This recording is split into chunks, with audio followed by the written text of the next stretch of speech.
Hi, I'm Isaac for Pop Scoop, and we're here at the Norwich Waterfront, and I'm here with the very talented singer-songwriter John Galea. Hello, hi Pop Scoop. How are you doing? I'm good, thank you. I'm good. Yeah.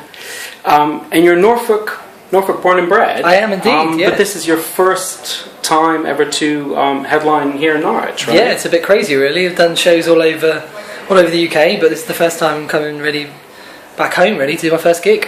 Yeah. How come that sort of never really happened? I don't know, it's just it's one of those things. Because I moved to London when I was about 19 and started doing a lot of open mic nights. Okay. And then from there, it just built up and built up. And we just never found the right time and date to come and come back here. And how would you describe your musical style? I mean, I've heard a few things, electro pop. Yeah, it's like urban electro pop with a bit of piano slashed put in. Yeah. And how have you found that your sounds developed from your first EP, Scrapbook, to your newest EP, second EP, Under Attack? Has it moved? Yeah, it's constantly moving. I think it's going to move even more for the next EP as well. I think the writing's getting more deeper. The second EP, it's actually based on a broken relationship that came out of, so it's very personal EP. Whereas the first one was, I suppose, more experimental, more putting the tracks I've been writing, the demos together. Whereas the second one is more of a package, and the third one I think will be.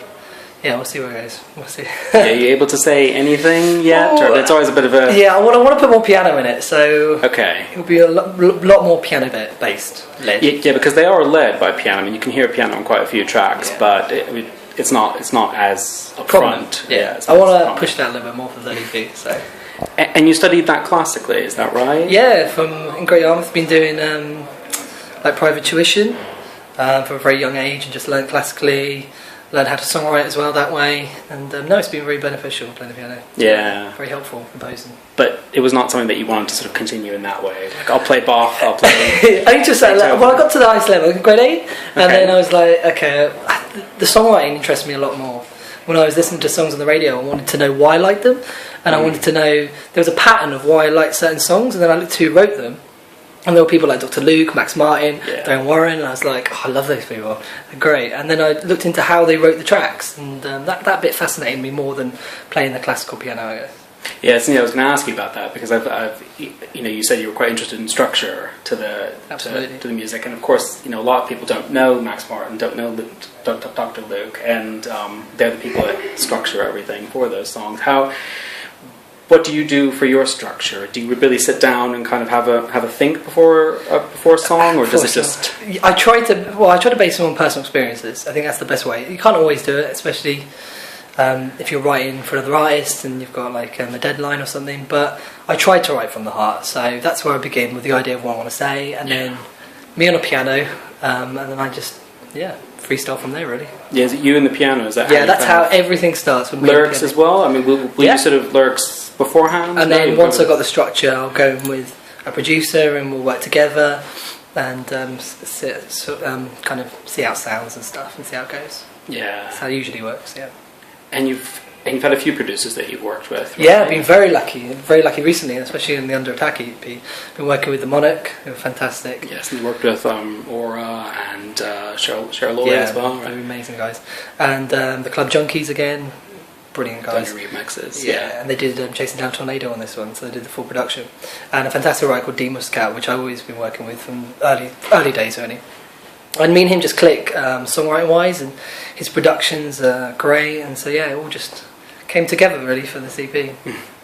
And how's the day structured? When you go there for recording. Oh, okay, cool. I mean, is that something where it's so unplanned? It's not like an office 9 to 5. It's so complete. No, it's not structured at all, really. Obviously, it depends on the project. If I've got a deadline where I need to get a song in, it's kind of like work in the recording studio. But no, there's no specifics. No, not really. Yeah. Kind of play as you go. Play as you go. And the third EP, you're saying a bit more piano led. Do you have all the songs finished? No, I'm writing. I'm in the middle of working on them at the moment, so it's going to be good. It's going to be good. Can't say too much about it, but it's going to be good. What was the first spark that got you going? I mean, you talked a bit about how you started out in piano, but was there something that pushed you into music, do you feel? Performing, I did a lot of Amdram, especially around here in Norwich and Great Yarmouth, and that kind of gave me a lot of performing, experience, and made me love the stage. And then from there, obviously, with music, I wanted to combine them. So this was the perfect thing, really. Mm-hmm. And I was lucky enough to win a songwriting competition. Yes, as well, which pushed me forward as well. It gave me a lot of confidence, and from there, just carried on, really. Yeah, and songwriting, is that something you've also written for other people? Absolutely, It's something I'm passionate about as well, just as the performing. I love working with new bands, new singers, I love it. And old singers, I love it, it's fantastic. Do you think you'd want to continue with both songwriting for other people and for yourself? Absolutely, if I can, that'd be brilliant. Right, because I've got so many songs that don't fit me, but I think could sound so good with someone else, and they just bring a totally different flavour to it, which I love. So no, I love writing for other people and other bands. Love it. You had a #1 in Malta. Very lucky enough. Tia Garrett. Yeah, with Frontline. Yeah, it's fantastic. I didn't see it coming. It's strange how that came about. I was in London writing with Dean just in my bedroom. Came up with this idea for Frontline. I wanted to like a war theme song, and then Frontline came out, and it was a while, and I was trying to find the right singer for it, and I just didn't think it suited me. I thought it suited a female artist. Okay. And then he came up with Taya, and Taya did a fantastic job of it, and yeah.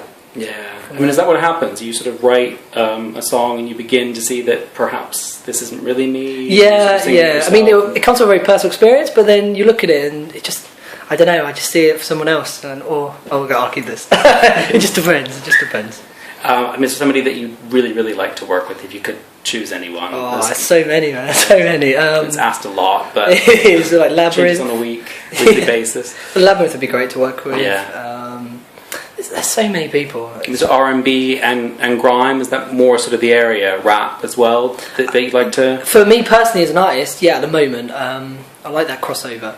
But I tend to write a lot of ballads as well, so. It's you knew a single Ammunition. Yeah. The Spanish version of it as well. Yes, I was going to ask about that. Do you speak Spanish? No, not fluently. So because it's called No Bullets. I have no more bullets. Yeah, indeed. Right? You did research. I did research. I can't actually speak Spanish. Okay, it's a Latin American version of Spanish. All right. I'm working with an artist at the moment, a Colombian singer. And I think she's going to blow in 2014. She's going to do well. And we just came together and we started writing. She helped me to translate the song. Okay. And because it's very hard to translate the song and have meaning as well, so I had to make sure it makes sense as well. Yeah, okay. You got the words. Yeah, there's a lot of songs out there that they translate. It's not quite right. So I wanted to make sure it's spot on. And Tango Balance happened. Yeah. Is that something where you've having more access into that market at all? Well, just because I'm writing with her at the moment for her as an artist. Okay, so that's the link. So that's how it happened. I'm writing with her at the moment for her, and so I'm a little bit influenced by that. I was like, let's do a Spanish version of this. Yeah, why not? Why not? Hopefully the next one will be Maltese if I can do, but we'll see. Yeah, you have a German version of Trendsetter. It was covered by Jolina. Okay. In Germany, I did very well over there. I think that's in English though, but there might be a German version. I don't know actually. There might be. Pan-European then. Yeah. So, no, I like the idea of playing around with languages and stuff. It's kind of cool. Yeah, and for the song Ammunition, was that something very personal as well for you? Yeah, again, very much about the breakup. It's tough when it comes from such a personal place. But I think it connects with fans very, very well too, because we've all had breakups. You write a lot about love and relationships. Yeah. Well, I had a lot of experience, unfortunately, and the heartbreak. So put it to good use. Yeah, it's good to come out that way. Yeah, it's tough, but yeah, hopefully people like what comes out of it.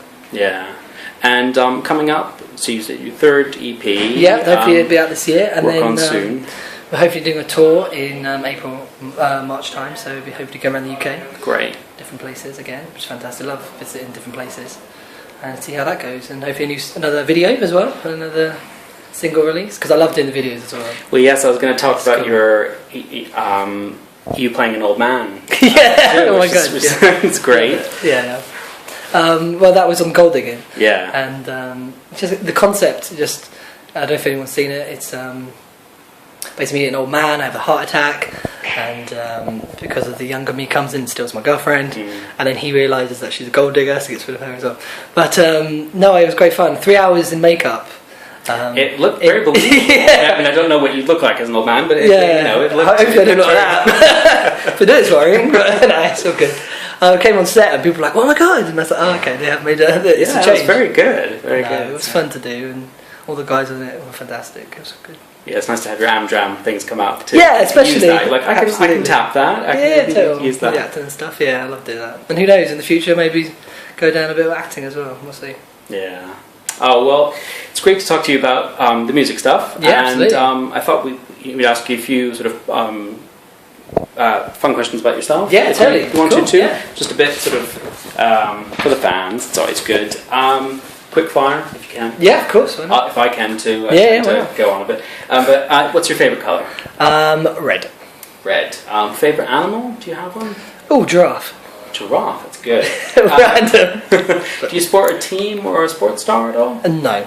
No, not into any kind of sport. No, neutral. Cool. Favourite food or meal? Oh, Italian. Italian food. Good Italian food. Yeah. Nice. And takeout, or do you make yourself? I would love to say I could cook, but I can't. I'm not a greatest cook, so a lot of takeout. Yeah. Okay. Healthy takeout. Healthy.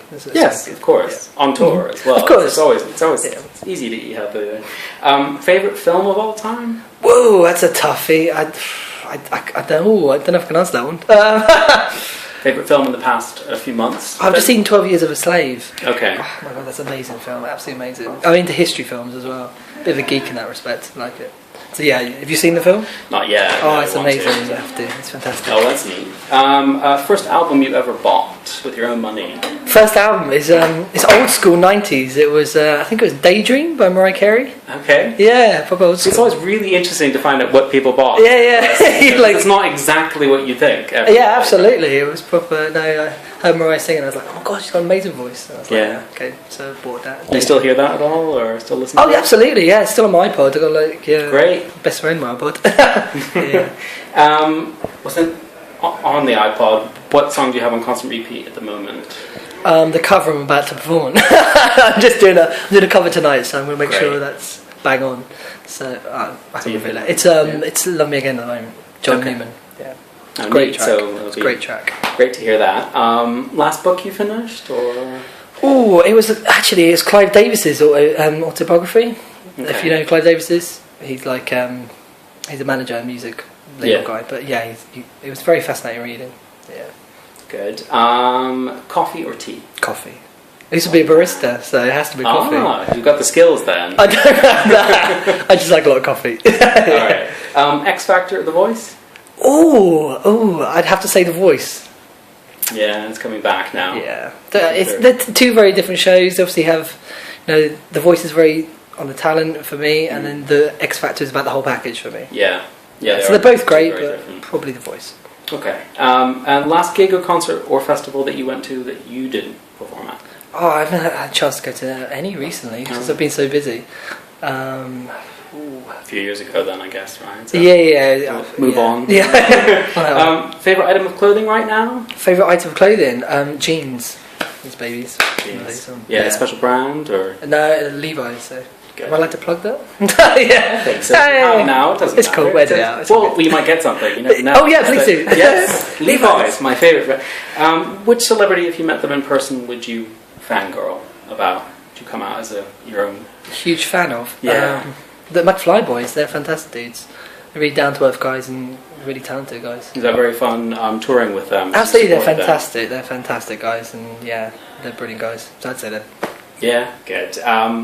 Essential can't live without gadget? At the moment, probably my iPad Mini. iPad Mini. Nice. Yeah. Favourite journey? Do you have one? Favourite journey? Coming back to Norfolk. That's nice. When I need to. And we're here, so it's good to hear. Ultimate hero? Do you have one? Doesn't have to be in pop. Can be ultimate hero? There's so many. I don't know. I don't think I have an ultimate one really. My mum and dad. Is that very nice? Yeah, mum and dad. Good. They're good guys. They're good. All right. And then finally, tell us something about yourself that very few people know. Okay. I'd be happy to say. A secret. Something that... Divas. It's put me on the spot, that one. Something now I want to know. We can edit it. Yeah, Wow. the long pauses. 5 minutes later. I used to be a barista in... Yes, that's a good one. Used to be a barista? A barista. There's a lot of editing here, man. Used to be a barista, yeah. Alright. Oh, well, thank you very much for talking to us. No, thank you very much. John, and we're looking forward to your gig. Thank you very much. Hope you enjoy it.